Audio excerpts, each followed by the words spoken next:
Hello, beautiful. Happy April.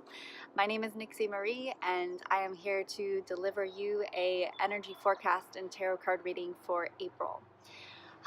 April is one of my favorite months because it's spring.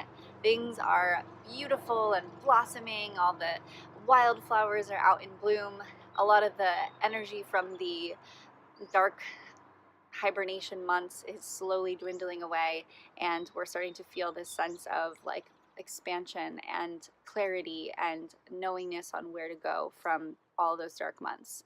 And many of us had really cold winters, so this month it's really about really getting clear on what we're growing into, what this new beginning is coming forth. Really, when tuning into this energy is it's really bringing up change in our lives, being okay with change, learning to adapt to change and be adaptable, and really honoring that change is guaranteed in this lifetime. So when I tune in and I'm like, okay, what is happening this month? Like, what are we going to see? I think we're going to see a lot of, with a lot of the retrogrades happening, I think we're still going to be in a lot of reflection, a lot of being with ourselves, maybe not so much being the social butterfly that maybe some of us are, or maybe if you're not a social butterfly, perhaps this is going to be a time for you to look at why maybe you're not, and maybe it's time for you to expand your wings and go out and kind of be uncomfortable in the spaces that you normally find your comfort zones in. I know, like myself, in my experience, I get really comfortable and I love to stay in my little nest and not exactly like expand my wings, but I'm ready. I'm ready to expand my wings. I'm ready, and I'm very clear on like what these next steps are for me. So my invitation to you this month is to really sit down with yourself and get clear on your next steps. What are some things that you have been blocking for not doing due to fear? What are some things that you have been feeling like you just, like, let's say you want something new in your life, but you know that it's going to be uncomfortable. Maybe it's moving, maybe it's a new job, a new career, something new that's going to come forth. Maybe it just feels a little uncomfortable because it's new and it's change, and that's natural because humans, we get really set in stone in our ways, and we don't quite want to move things around and shift. But I think it's really important that we learn the beautiful magic of shape shifting and moving with the tides and the streams and becoming one with the flow and allowing for all things to really come into our lives and flow through us in such an organic and beautiful way. So the cards that I've pulled are very interesting for this month. Really speaks volumes to community collaboration and teams and people, and maybe some of the conflicts that we've been having throughout the retrogrades and all these more retrogrades that are happening. So the first card that we have, meaning kind of things coming from the past, the overall past energy from maybe some of the winter months that we've been feeling, is the Five of Wands. Now, the Five of Wands shows up in a reading mostly because there's some sort of conflict. There's communication breakdown. There's a lot of disagreements. Maybe people not seeing something eye to eye. So maybe in a relationship, you've been really trying to vocalize something that's really important to you. Maybe you've been really just wanting to change things up a little bit and do some things a new way, but your partner or your friend or whomever isn't quite understanding what you're saying, and you're not getting the message out very clearly. So that's sort of been a lot of what's been going on. I think just coming from this reading, for a lot of us, so if that resonates with you, if you've got some disagreements, maybe it's in the workforce, in your career, maybe it's also in family, it's going to be a moment for you to weed through all of those communication breakdowns. But something that really comes up in this conversation and what's coming through right now is that communication is really challenging, you guys. Communication isn't easy in relationships. It's not easy in friendships. It's not easy in career relationships. And there's a lot of room for misinterpretation. There's a lot of room for just assuming and judgment and conflict, mostly because we ourselves aren't clear on what we want. So in order for us to really demand what we want, really know how to deliver the message, we have to really write down what we want. We have to be very clear on the delivery, because oftentimes the delivery is what causes the blow up, the argument, the communication error, or the not understanding of exactly what it is that we're meaning to say. So one of the practices that can really help you, support you through this, something that I do, is when I have something really big to say and it's like I know that this conversation is really going to either cause turmoil or cause some heated energy. I write things down first. I write them down as if I'm talking to that person so that I can be very clear on what I'm already saying. So it's like studying for a test. You've got to really prep yourself for these conversations so that, we can be very clear in our delivery and our words are chosen, are selected very carefully and wisely so that we are very direct with what we want. And that way we can be listened to and heard.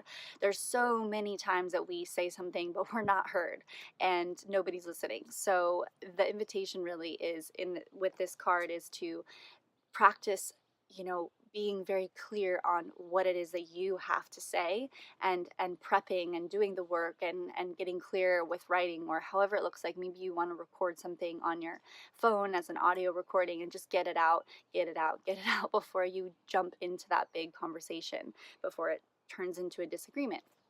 So the next card we have, which is always the interesting card, but really powerful when this card comes up, is the Devil card. Now, this card being in the middle shows me that we've got two very powerful energies that are at play from, things that aren't serving, a lot of disagreements, maybe negativity, just being affected by, so many things that aren't really quite supporting us right now. So the Devil card is actually it's a big card because it's always like people get really, oh my god, I don't want to look at the Devil card, and it's like the ego wants to just push it aside and not look at it. But that's exactly what the Devil card is. The Devil card is really the ego. It's really when when this card comes up in a reading, it's like, okay, it's time for me to assess my addictions. It's time for me to assess my negative thought patterns. It's time for me to assess toxic relationships. And it's like this hand with this sort of the male and female, and they're kind of bonded in this way, but they could be very toxic. But you could be the curator of that toxicity. So the Devil card is really a mirror. It's like our shadow, it's our ego, it's all of those things that we often just shove under the rug and we don't look at and we avoid, when we ultimately know that it's not working. So for example, let's just say you have a habit that isn't working.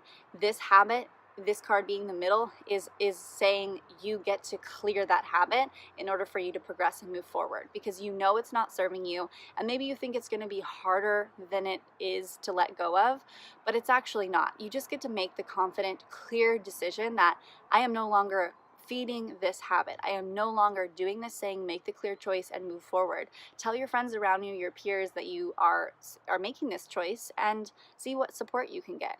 But this card is really, really, really resonant to addictions and people that are toxic, environments that are toxic, the thought patterns that are toxic, anything that is just like the mirror from heaven, the devil mind, the fear and the ego, the things that really keep us small, things that we do that don't serve us ultimately.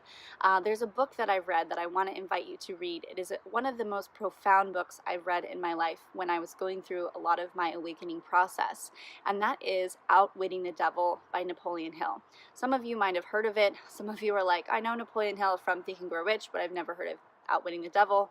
This book is really, really powerful because Napoleon Hill dives deep into a conversation with his ego. He goes into the fear, the everything that he is on the flip side of that fear of our world, of society, of the brain.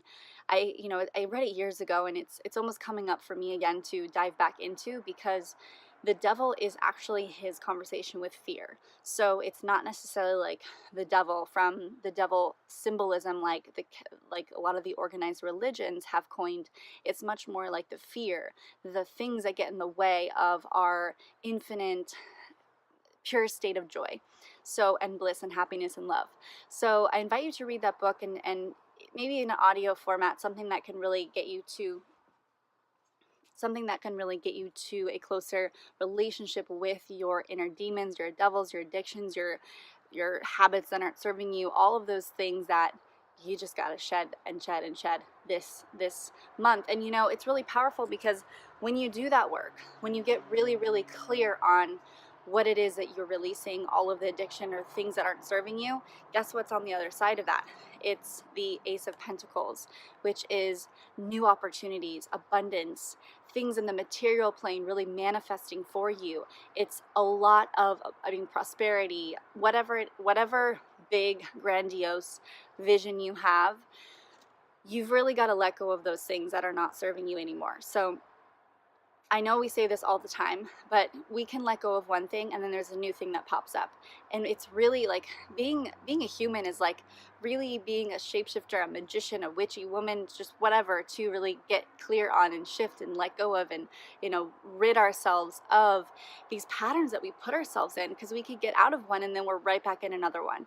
So on the other side of this conflict, this disagreement, this communication breakdown, and then these addictions and limiting thoughts and working with fear is actually the Ace of Pentacles.